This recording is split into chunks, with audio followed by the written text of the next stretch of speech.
Hola! Toleleje, toleleje. Kunin at basahin. Kunin at basahin. Ako po si Kuya Sam Pagaduan, ang inyong kasama sa ating lumalim at mamunga Daily Gospel Reflection. Ngayon ay November 15, 2025. Ang mabuting balita ng Panginoon ayon kay San Lucas, chapter 18, verse 1 to 8. Noong panahong iyon, isinaysay ni Jesus sa kanyang mga alagad ang isang talinghaga upang ituro sa kanila na dapat silang manalangin at huwag manghinawa. Sa isang lungsod, wika niya, may isang hukom na hindi natatakot sa Diyos at walang taong iginagalang. Sa lungsod ding iyon ay may isang babaeng balo na punta ng punta sa hukom at humihingi ng katarungan. Tinanggihan siya ng hukom sa loob ng ilang panahon. Ngunit ng malaunan ay nasabi nito sa sarili, bagamat hindi ako natatakot sa Diyos, ni gumagalang kanginuman, igagawad ko na ang katarungang hinihingi ng babaeng ito, sapagkat lagi niya akong ginagambala. Baka pa ako mainis sa kapaparito niya. At sinabi ng Panginoon, narinig ninyo ang sinabi ng masamang hukom. Hindi pagkakait ng Diyos ang katarungan sa kanyang mga hinirang na dumaraing sa kanya araw-gabi. Bagamat tila nagtatagal iyon, sinasabi ko sa inyo, agad niyang igagawad sa kanila ang katarungan. Ngunit pagdating ng anak ng tao sa daigdig na ito, may makikita kaya siyang mga taong nananalig sa kanya? Ang mabuting balita ng Panginoon. Pinupuri ka namin, Panginoong Hesukristo.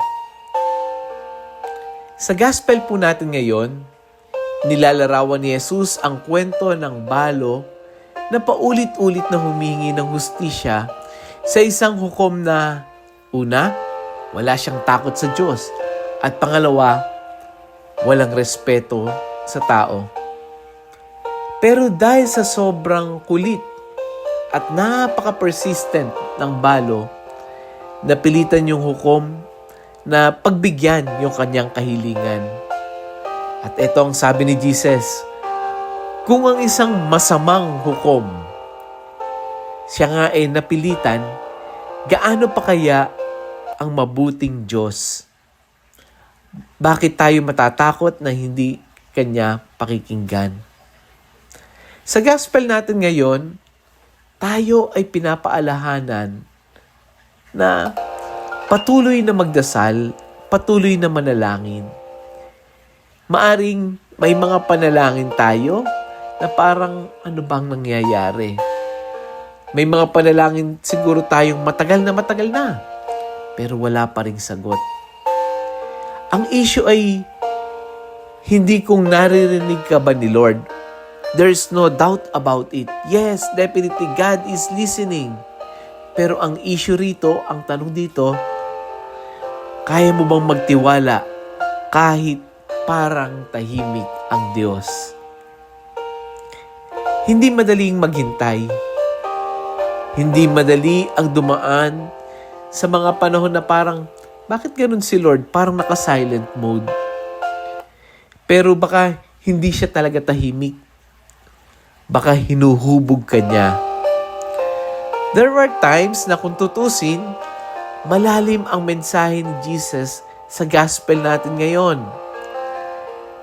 Keep praying, keep trusting, keep knocking. Don't give up. Ito yung gustong ituro sa atin ni Jesus. Pinapaalala sa atin na yung pagdarasal ay hindi parang isang vending machine. Hindi mo pwedeng sabihin na, Lord, nagdadasal ako, nasaan ang sagot? Minsan, ang sagot ni Lord ay wait. Minsan naman ay not yet. Minsan ay I'm preparing you. At minsan, gusto niyang sabihin sa atin, you are not ready for the blessing you are asking for. Baka kagaya halimbawa ng ikaw ay dasal ng dasal na sana ay ma-promote ako, sana ay manalo ko sa loto. Pero ang tanong ay, Are you ready for such blessing? Pero merong isang bagay ang sigurado.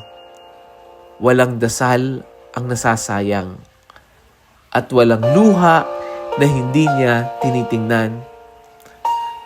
Maaring at this present time, akala mo ay pinabayaan ka. Pero sa totoo lang, hindi ka pinabayaan, hindi ka inignore. Alalahanin mo, inaayos ni Jesus ang lahat. Piece by piece, quietly, inaayos niya ang buhay mo, yung panalangin mo. Just keep on praying. Kaya, ngayong araw na ito, i-check natin yung puso natin. Nagdarasal ka pa ba? O napapagod ka na? Magtiwala ka. Kung kaya ng balong paulit-ulit na bumalik, kaya mo rin. Kasi hindi ka humihingi sa isang masamang hukom. Ang hinihingan natin ay isang Diyos na Ama, isang mabuting Ama para sa atin. At baka ang hinihintay niya ay simple lang. Anak, kapit lang. Magpakatatag ka, hindi pa tapos ang kwento mo. Maaring meron tayong mabigat na pinagdaraanan ngayon.